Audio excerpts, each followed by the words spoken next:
Good morning. I'm Harley Schlanger from the LaRouche Organization with your daily update for October 21st, 2021. I have a number of things to report, and I'm going to start with Putin raining on the parade of the COP26 conference upcoming in Glasgow, Scotland. Reuters reported that Putin's no-show, that is, Putin said he's not going to go to the Glasgow conference, is, quote, a blow for the climate talks, unquote. The article goes on to mention that it's also unsure if China's Xi Jinping or India's Modi would attend, and that there's also opposition emerging from a number of the developing sector countries. Now, we've been reporting on this for a while. There's obvious reason for this lack of support. And one of the interesting elements of this was a report issued by the UN yesterday, which confirms the intention to increase energy production from oil, gas, and coal, which goes against COP26. And it's not just Russia and China, but even countries such as the United Kingdom, which claim to be all in for the climate conference. And even Biden's green efforts are running into trouble, where you just had opposition announced by Joe Manchin and Tester, two senators who don't really like the carbon tax policy. So this is an interesting moment coming up to the conference with growing opposition emerging. Now, Putin has been one of the most sharply critical of the Western policy, especially shutting down nuclear and coal and trying to replace it with wind power, which he said is idiotic. And he's been very explicit on this. It's worth noting, by the way, that Donald Trump had some comments on Putin and Xi Jinping the other day, where he said he respected Xi Jinping as a brilliant man and that he was happy about the work that he had done with Putin. And he came out also saying that he thinks windmills are stupid.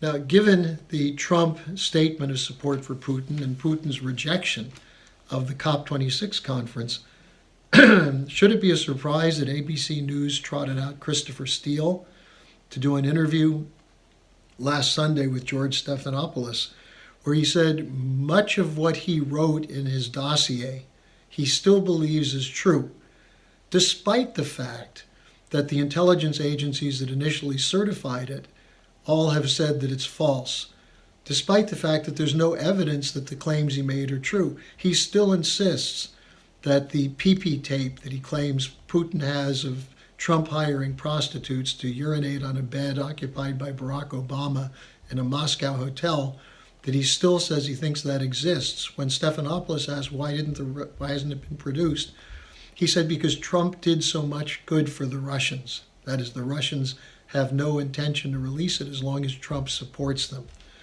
He also said that his report of the trip to Prague by Michael Cohen is true, despite the fact that even the FBI said they could find no evidence. So the anti-Putin, anti-Trump policy is continuing. You have one aspect of it. Another one is Lloyd, who did a trip to Ukraine. He reaffirmed the U.S. commitment to Ukraine, and he attacked Russia. He said Russia has to give back Crimea.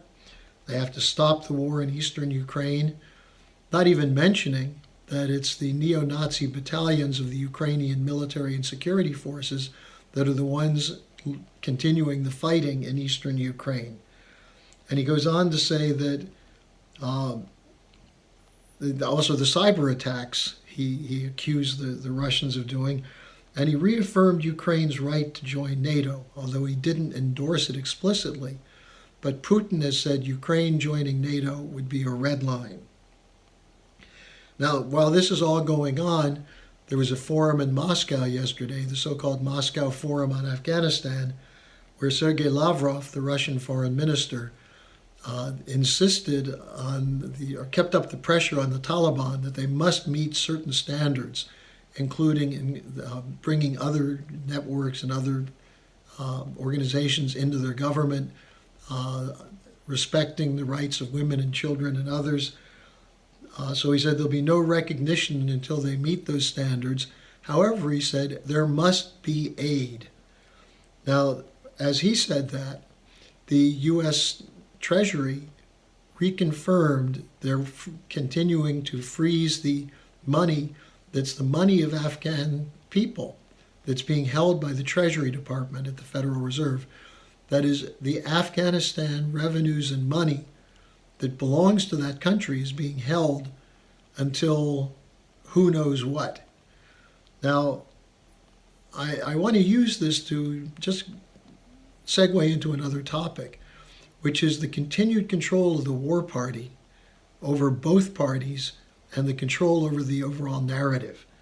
Now, the latest proof of this is the eulogies, the effusive praise given to Colin Powell, who passed away at age 84 a couple days ago.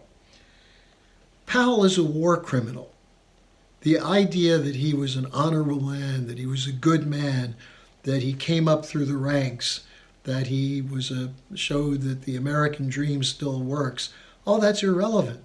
He presided over a war and in fact was instrumental in getting support for a war that was a war of genocide against the Iraqi people based on a lie, which he later acknowledged was a lie, and he said he had suspicion about it even as he made that presentation in 2003 to the United Nations, where he said there is no doubt that Saddam Hussein has weapons of mass destruction. And some of the press is saying, well, this was a stain on his record. Well, it's not the only stain. He supported regime change war in Panama, which killed a large number of poor people. He was a supporter of the torture policy that was carried out by the Bush administration, which, by the way, is where they got some of the so-called intelligence about Iraq's weapons of mass destruction, and also played a role in building ISIS. He supported those policies. He could have condemned them. He could have said, these policies were wrong, the wars were wrong, we shouldn't have done it. If he thought that there wasn't enough evidence to make the claim before the world that Saddam has weapons of mass destruction, he could have resigned then. He could have denounced the policy then. He didn't. That's why he's a war criminal. Now, I'm not saying dig up his bones and prosecute them, but look at how he's being treated in death. Members of Congress on both parties are praising him as an honorable man. But let's go back to when he made that statement before the United Nations that justified the war against Iraq.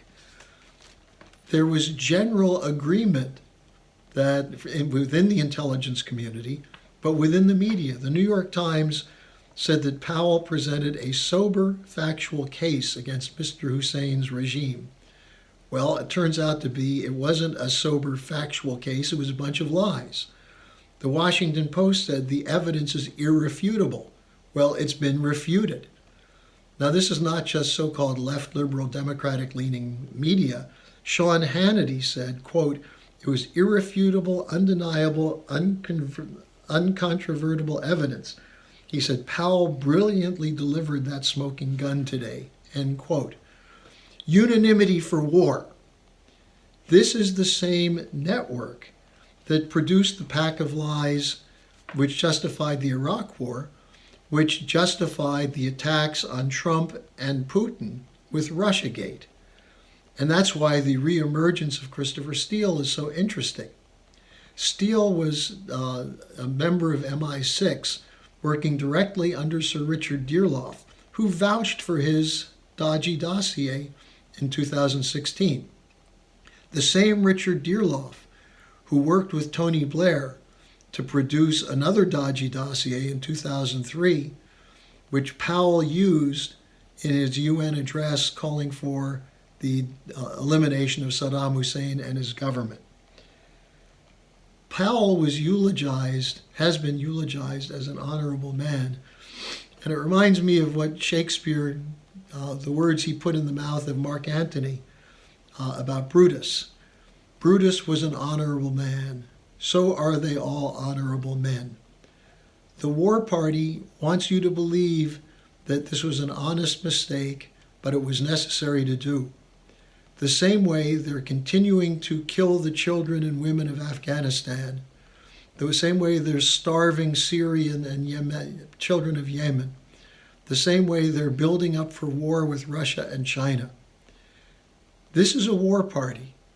and we don't have a guarantee of peace until their hands are removed from the instruments of power. Thanks for joining me today. I'll have a lot more tomorrow. Hopefully my voice will be better then.